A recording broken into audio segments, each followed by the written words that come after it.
سلام. هم یکی از جذابترین ماژولایی که جدیداً درست کردم بهتون نشون بدم. اینجا اتاق منه و اینکه یه سری تغییرات توش دادم. حالا میفهمین چیه. هی آریا، روشن، خاموش، روشن، آتش، مود آتیششه، روشن،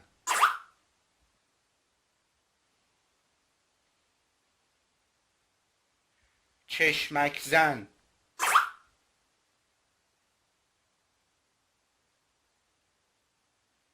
خاموش،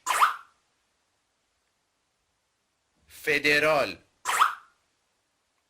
مود پلیسی، خاموش، روشن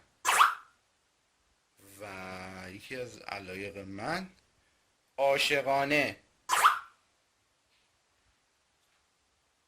از رنگ آبی به سمت رنگ قرمز میره، خیلی خیلی خوشگلی ایجاد میکنه.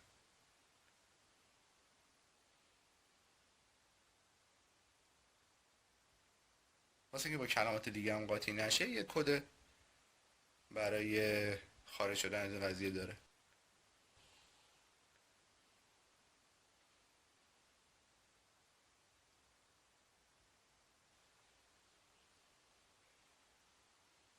روشن،